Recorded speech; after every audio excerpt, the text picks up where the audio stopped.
സ്വന്തം വീട്ടിലെത്തിക്കഴിഞ്ഞാൽ പിന്നെ എല്ലാവരും കൊച്ചു കുട്ടികളാണ്. ഇതാ ഇത് കണ്ടോ, ഇവള് വീട്ടിലെത്തിക്കഴിഞ്ഞാലേ ഇതാ ഇത് കണ്ടോ, ഭയങ്കര മരം കയറിയാണ് കേട്ടോ. ഞാവൽ മരം നിറയെ ഇങ്ങനെ പഴുത്ത് നിൽപ്പുണ്ട് കേട്ടോ. ഇത് കണ്ടപ്പോൾ എനിക്കും ഭയങ്കരമായിട്ട് കൊതിയൊക്കെ വന്ന്. എങ്കിലും ഇതാ അവള് കണ്ട കമ്പൊക്കെ എടുത്ത് നിറയെ ഇങ്ങനെ എറിഞ്ഞിടുകയാണ്. എറിഞ്ഞ് കണ്ട കുറച്ചൊക്കെ കിട്ടുന്നുണ്ട്. ആ വീഴുന്ന പരിധി കുറേ അടുത്ത് കഴിക്കുന്നുമുണ്ട് അവള്. അവൾ പരിസരം ഒന്നും നോക്കുന്നില്ല, അതാ ഇങ്ങനെ എറിഞ്ഞിട്ടുകൊണ്ടേ ഇരിക്കുകയാണ്. അപ്പോൾ കുറേയൊക്കെ കിട്ടി.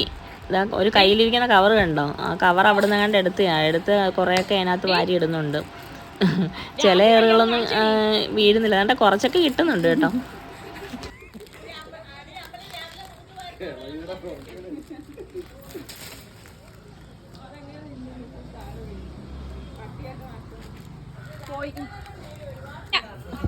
ഒരെണ്ണം ചേരാണെന്ന്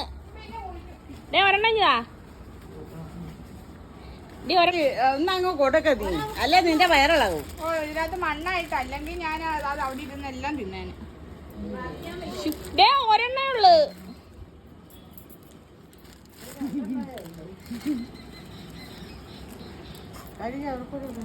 നീ അങ്ങോട്ട് കൊണ്ടുപോയിട്ടല്ലോ എടുക്കാനാ.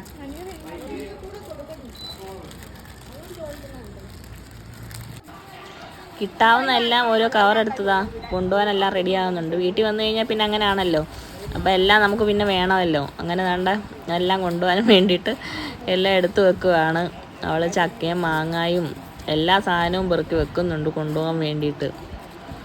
അപ്പോൾ നമ്മുടെ വീട്ടിൽ വരുമ്പോൾ നമ്മൾ എപ്പോഴും കൊച്ചു കുഞ്ഞുങ്ങളാവും. അപ്പോൾ അത് കാണിക്കാൻ വേണ്ടി ഞാൻ പറഞ്ഞു കേട്ടോ. അപ്പോൾ അവളെ കളിയാക്കിയതൊന്നുമല്ല. അപ്പോൾ എല്ലാവരും ഓരോരോ വീട്ടിൽ വരുമ്പോഴത്തേക്കും നമ്മൾ പഴയ കുട്ടികളായിട്ട് മാറും. അപ്പോൾ അവിടെ കണ്ണിൻ്റെ ഒരു ഓപ്പറേഷൻ ഉണ്ടായിരുന്നു, അപ്പോൾ അത് കാണാൻ വേണ്ടിയിട്ടും പിന്നെ അമ്പലത്തിലൊക്കെ വന്നതാണ്. അങ്ങനെ അതും കഴിഞ്ഞു അത് അവൾ വീട്ടിലോട്ട് പോവാണ്.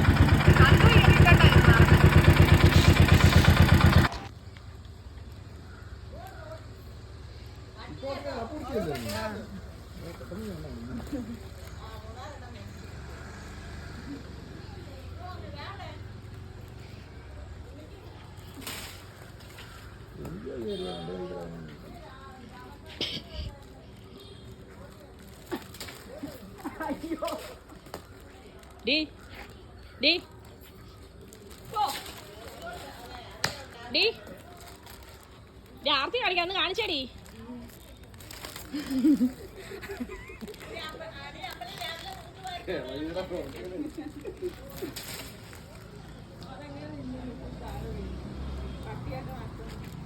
പോയി